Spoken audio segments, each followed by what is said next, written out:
Bienvenidos de nuevo aquí al curso de Química Inorgánica 1 y ya hoy seguiremos avanzando con el tema una vez visto todo lo de la parte de teoría de enlace. Entonces recordemos cuál es la importancia de tener estos tres grandes modelos. ¿Listo? Entonces pues ya tenemos una visualización de lo que es el sistema real utilizando los diferentes modelos de teoría de enlace. Entonces tenemos la teoría de Lewis, que nos sirve para interpretar algunas de los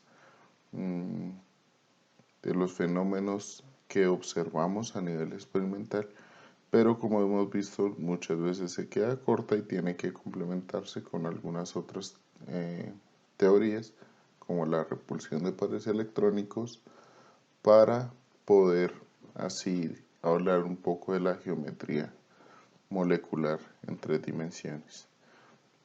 Luego llega la teoría de enlace-valencia, que nos explica un poco más cómo es que se forman esos enlaces, ¿cierto? Y adicional a eso pues está involucrada la hibridación, y con la hibridación podemos explicar la estructura tridimensional de las moléculas. Y una vez visto esto, entraría ya la parte de teoría de orbitales moleculares, que es la que nos puede ubicar un poco más acerca de la energía de los enlaces y también cómo están dispuestos los electrones dentro de la estructura molecular. Y esto tiene una gran importancia en términos de reactividad. Entonces démonos cuenta que las tres teorías son muy importantes. No es que una prevalezca sobre la otra, sino que las tres teorías nos ayudan a interpretar prácticamente lo que conocemos en el sistema real. Entonces no es que nos vayamos a olvidar de una, sino que las tres se complementan muy bien entre ellas, y así podemos darle un mejor modelamiento y acercarnos un poco más a lo que conocemos como el sistema real a partir de un modelo, ¿cierto? Entonces si complementamos lo que sabemos de las tres teorías, podemos acercarnos mucho más a saber lo que en realidad el sistema es. ¿Listo? Entonces, pero ahora sí, ya sabiendo cómo, si tenemos una aproximación casi muy cercana a lo que es el sistema real, entonces ¿para qué nos sirve esto? Entonces, ¿para qué nos sirve tener como una interpretación o una definición bastante sólida de lo que es el enlace químico? Entonces, está en relación a la energía de enlace y a la longitud de enlace. ¿Por qué? Porque nosotros en química vamos a definir tanto cuando hay un cambio físico o un cambio químico, van a estar interpretados por los cambios de energía que ocurren en los sistemas. Y esos cambios de energía van a estar asociados a esas interacciones electrónicas que hay dentro de las moléculas. Entonces, en un cambio químico usualmente se caracteriza por tener un alto cambio en energía. ¿Y por qué? Porque en una reacción química hay rompimiento y formación de enlaces. En cambio, en cambios físicos no hay rompimiento y formación de enlaces. Hay solo aumento o disminución de las interacciones entre las moléculas, pero no hay un cambio neto intramolecular. ¿Listo? Entonces, esa es la diferencia con las reacciones químicas, que habría entonces una energía de reacción por medio de rompimiento y formación de enlaces. Y cuando tenemos eso, hablaríamos de una energía que podría ser utilizada para una reacción. ¿Listo? Entonces, cuando hablamos de cambios de energía, vamos a hablar de una propiedad que se conoce como entalpía. Y la entalpía, entonces vamos a hablar de la entalpía que está relacionada con la energía ganada o la energía perdida por un sistema cuando ocurre una reacción química a presión constante. Entonces ahí estaríamos hablando de esto que ustedes más adelante seguramente van a poder observar o aprender en sus cursos de físico-química. Bueno, entonces la entalpía está relacionada con la energía más el cambio o la multiplicación por presión y volumen. Pero entonces como esa presión constante va a ser por el cambio de volumen a una presión constante. Listo. Y eso es como la energía que se requiere para generar un cambio químico o un cambio físico. Bien, como es un término, es una energía, vamos a estar hablando de propiedad extensiva, ¿cierto? Que es una propiedad extensiva que depende de la cantidad de materia utilizada. Y esa cantidad de materia utilizada siempre pues nos va a generar una energía que podamos utilizar. ¿Listo? Entonces, por ejemplo, entonces cuando nosotros quemamos un combustible, no es la misma energía que obtenemos de 1 gramo a 1 kilogramo, ¿cierto? Entonces, por eso es una propiedad extensiva. Y siempre nosotros no podemos definir la entalpía en un punto inicial o un punto final. Siempre vamos a estar hablando de cambios de entalpía. ¿Por qué? Porque es una propiedad medible de acuerdo a los cambios de temperatura. Y nosotros vamos a generar un cambio de temperatura de un sistema inicial a un sistema final. Entonces vamos a estar hablando de cambios de entalpía de reacción o cambios de entalpía de estados de la materia. ¿Listo? Entonces, para esto, en una reacción química, el cambio de entalpía de la reacción usualmente se define como el cambio de entalpía de formación de productos menos el cambio de entalpía de formación de reactivos. Entonces, ya en la siguiente diapositiva vamos a definir qué es ese el cambio de entalpía de formación de un producto químico. Y cuando tenemos que esta diferencia es positiva, vamos a hablar de procesos endotérmicos. Entonces, positivo quiere decir que la reacción para que ocurra requiere energía. Entonces es como si estuviera robando energía o ella estuviera ganando energía. Y como está ganando energía, la reacción, por eso es positivo. Entonces nosotros tenemos que verlo en esa convención de signos de esa manera. Si el sistema está ganando energía, va a ser positivo. Y si en lugar está liberando energía, entonces pues la está perdiendo, ¿cierto? Y perder es negativo y estaríamos hablando de un proceso exotérmico. Entonces de ahí es donde se definen los procesos endotérmicos y exotérmicos. Cuando el delta H de reacción, el cambio de entalpía de reacción es positivo, es endotérmico, y cuando el delta H de reacción es negativo, es un proceso exotérmico.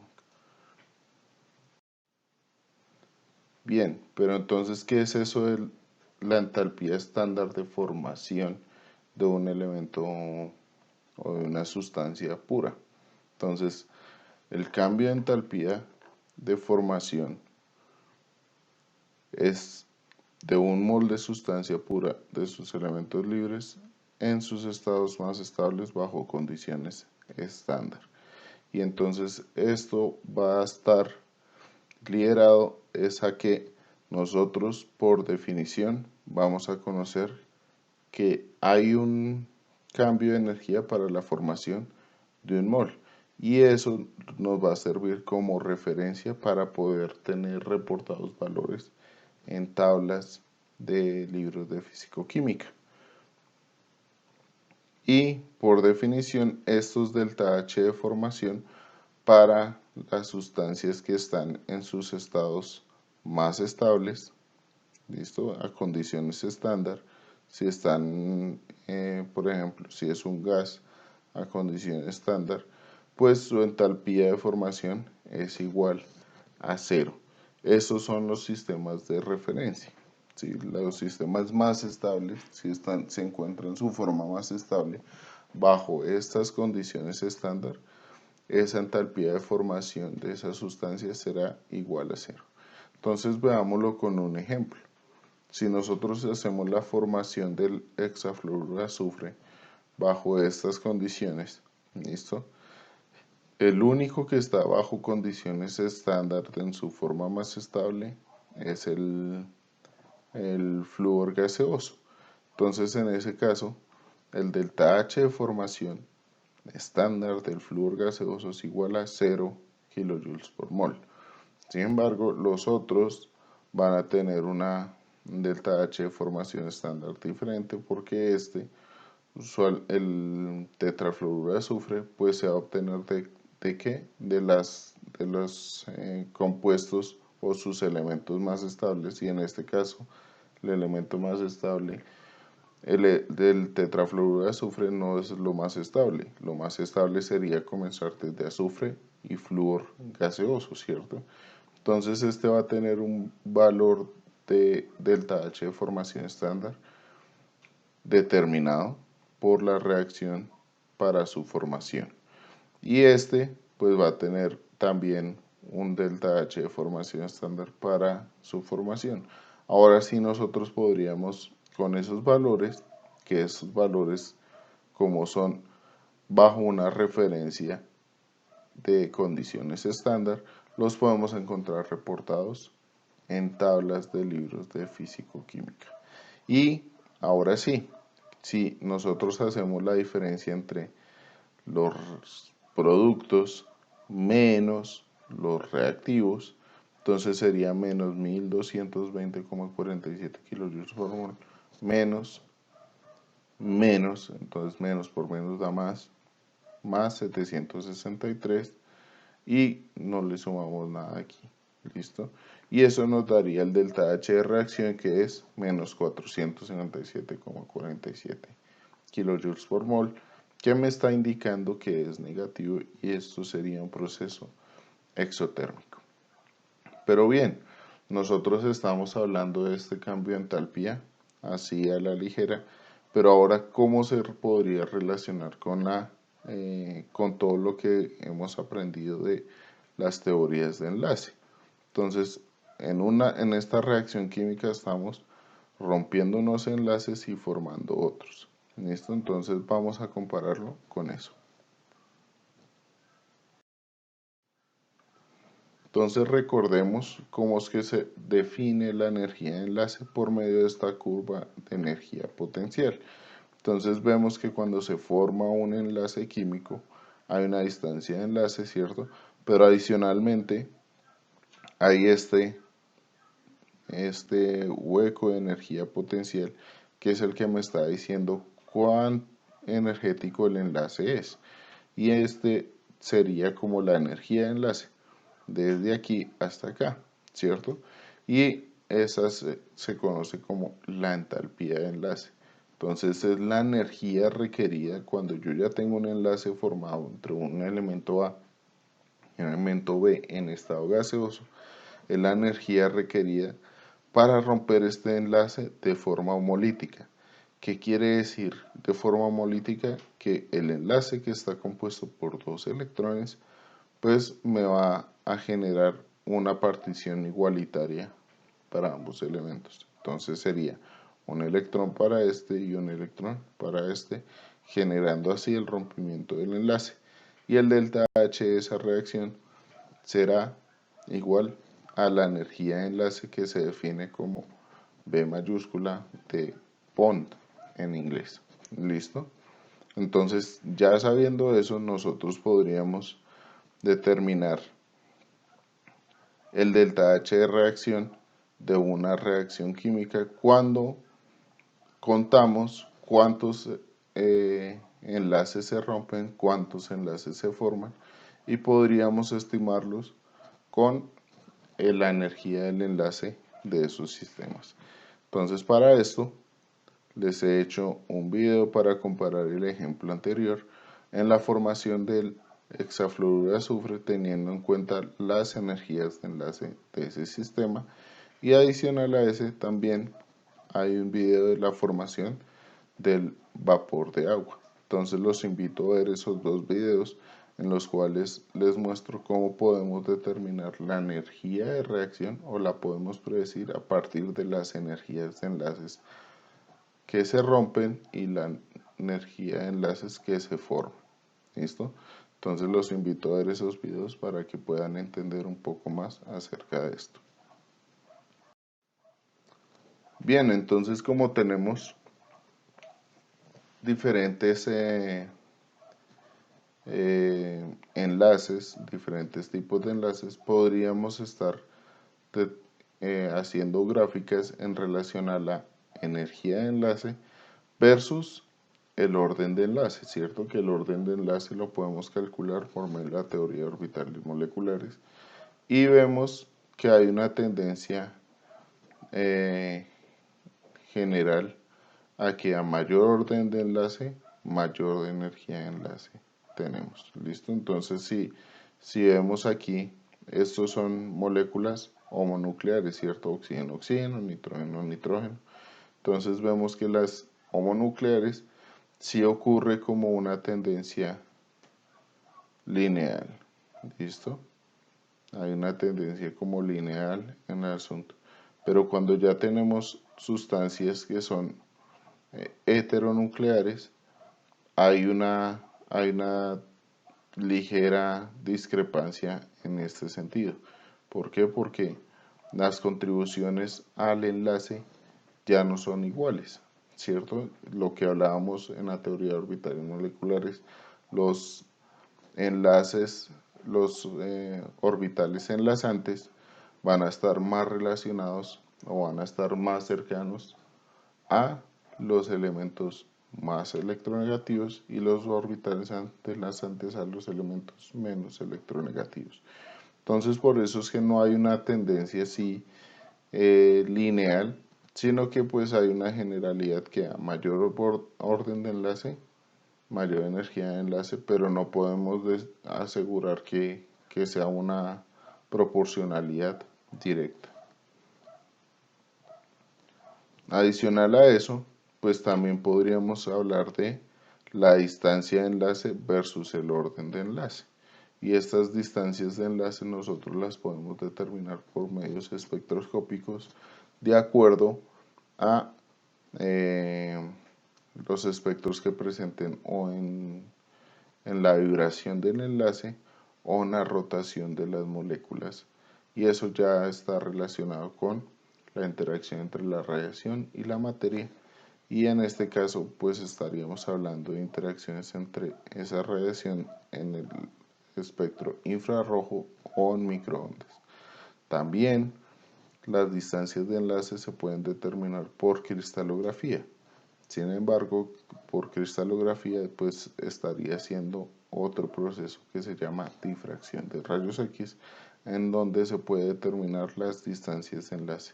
Y ya sabiendo las distancias de enlace y sabiendo el orden de enlace, podríamos hacer una gráfica de este tipo, donde podemos ver que la tendencia es inversamente proporcional. O podemos decir que a mayor orden de enlace, menor distancia de enlace será. Sin embargo, vemos que no es lineal el asunto. Hay sustancias que bajan más rápido que otras. Por ejemplo, si vemos el oxígeno-oxígeno, también la distancia de enlace va a bajar muchísimo más rápido que en otros casos. ¿Listo? Entonces, que por ejemplo el carbono-carbono, cuando tenemos un enlace, doble enlace, triple enlace. Y esto se debe a que pues, sus interacciones orbitales moleculares serán mucho más fuertes y generará un enlace mucho más fuerte que en esos casos. ¿Listo? Entonces vemos que hay una tendencia a que a mayor orden de enlace, menor distancia de enlace. Y ya pues sin depender del orden de enlace, pues vemos que si graficamos ahora energía de enlace versus longitud de enlace, vemos que pues también hay una tendencia un poco generalizada de que a mayor distancia de enlace, la energía del enlace será menor. ¿Listo? Y eso porque después su interacción entre los dos elementos será mucho menor y por lo tanto será más fácil romperlos. ¿Listo? En el caso de que aumentemos su longitud de enlace. Entonces podemos estar hablando de esta relación entre distancia de enlace y energía de enlace en moléculas dinucleares, tanto homonucleares como heteronucleares. ¿Listo? Entonces con esto podemos ver la importancia de poder definir un enlace químico y así saber un poco acerca de las tendencias de las energías de enlace dentro del sistema.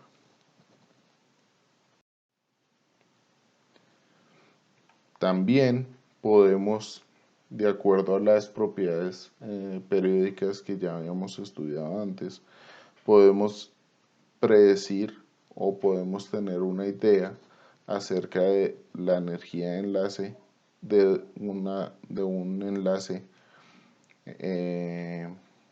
heteronuclear, dinuclear, por ejemplo un elemento A y B, cuando tenemos diferencias de electronegatividades, ya que podemos estar hablando que el exceso de energía entre el enlace, cuando se forma el enlace entre A y B, comparándolos con los enlaces entre A y B, ese exceso de energía, ¿sí? Que se calcularía así, ¿cierto? Porque este es el promedio de esas energías de enlace. Ese exceso de energía está directamente relacionado a la contribución de el enlace iónico en esa molécula. ¿Listo? Entonces podríamos estar estimando que nosotros podríamos calcular en cierta manera la, eh, la energía del enlace entre A y B, sabiendo las energías de enlace entre de un elemento entre el mismo elemento, ¿cierto? Y sus electronegatividades, porque si sabemos esto, podríamos calcular el cambio de energía y con ese cambio de energía podríamos calcular entonces la energía del enlace entre A y B sabiendo esto. Esto es de suprema importancia, dado que podríamos así predecir el rompimiento del enlace de una sustancia que ni siquiera tenemos a disposición, ¿cierto? Y los cálculos son bastante acertados o cercanos, dado que esto es una fórmula empírica y se ha realizado esta constante con diferentes elementos y se acercan mucho a los valores experimentales.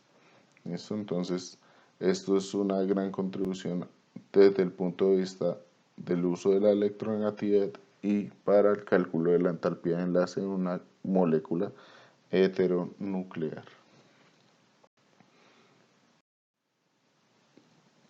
Bueno, y entonces ahora llegamos a esta parte, que esta parte nos está hablando de las diferencias entre el tipo de enlaces y el tipo de energías que podríamos llegar a tener.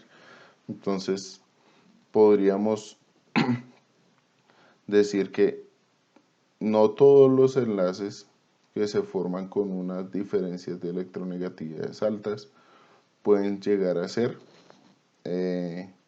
enlaces de tipo iónico. ¿Listo? ¿Por qué? Porque va también a estar dependiendo de qué tanto se distribuya la densidad electrónica dentro de ese material. Entonces vamos a tener que hablar de los diferentes tipos de enlace y por eso se utilizan dos dimensiones y no solo una, como solo sería la diferencia de electronegatividades en los elementos. Entonces de ahí sale el triángulo de Ketelar. Entonces relaciona es cuando podemos estar hablando de un enlace iónico totalmente, cuando estamos hablando de un enlace covalente y cuando estamos hablando de un enlace metálico. ¿Listo? Entonces, si observamos aquí, las puntas del triángulo, pues son los extremos que podríamos llegar a tener. En el caso del enlace metálico, pues cogemos el elemento menos electronegativo de la tabla periódica, que en este caso, pues el que podríamos llegar a utilizar sería el cesio, y su diferencia en electronegatividad entre sí mismo, pues sería 0, ¿cierto? Y aquí el promedio de la electronegatividad, pues sería igual a la electronegatividad del elemento. Entonces, como es el menos electronegativo, pues estaría en este punto. En la otra esquina del triángulo estaría el elemento más electronegativo, que su diferencia de electronegatividades también sería 0, pero el promedio de electronegatividades sería el más alto, ¿cierto? Y es el flúor. Entonces, ahí podemos determinar que ese enlace es puramente covalente. ¿Y el punto intermedio cuál será?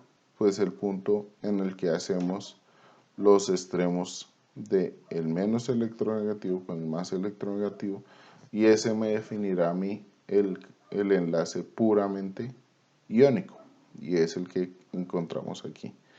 ¿Listo? Y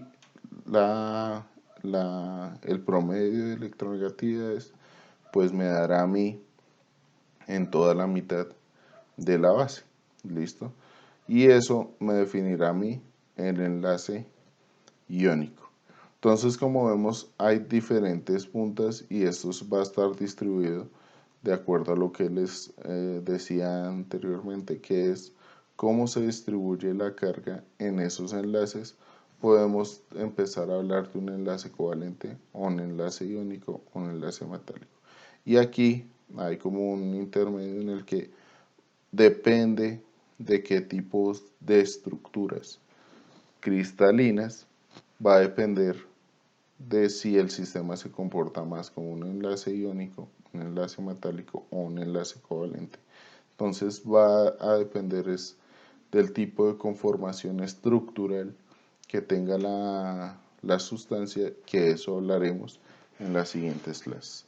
Entonces, de aquí, de resaltar, es que vamos a estar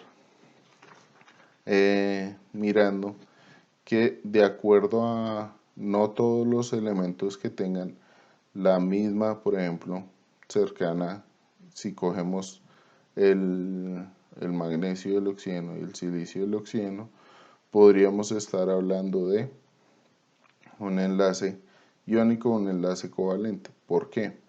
Porque en este caso el oxígeno estaría actuando de una manera como se esperaría tener esa electronegatividad como la que encontramos en la tabla periódica de 3,44. ¿Y por qué en este caso en el óxido de silicio no actúa como con ese poder electronegativo? Porque en el óxido de silicio presenta una estructura en especial en el que los oxígenos no solo van a estar unidos a solo un átomo de silicio, sino que va a tener una conformación especial en todas las tres dimensiones del espacio. Y eso va a generar que esa electronegatividad baje considerablemente. Y cuando baja, pues el sistema va a actuar de una manera más covalente que en el caso del óxido de magnesio, que va a estar con una conformación cristalina un poco más primitiva, que generará ese enlace iónico. Entonces este triángulo nos ayuda como a un poco a entender cuándo es que tenemos enlaces covalentes, enlaces metálicos y enlaces iónicos, y en la próxima clase ya entraremos a definir un poco acerca de estos enlaces, enlace iónico y enlace metálico, y cómo es que se distribuyen en estructuras cristalinas en esta parte. Entonces con esto damos por terminada la clase, espero que les haya gustado y hayan entendido, y nos vemos a la próxima.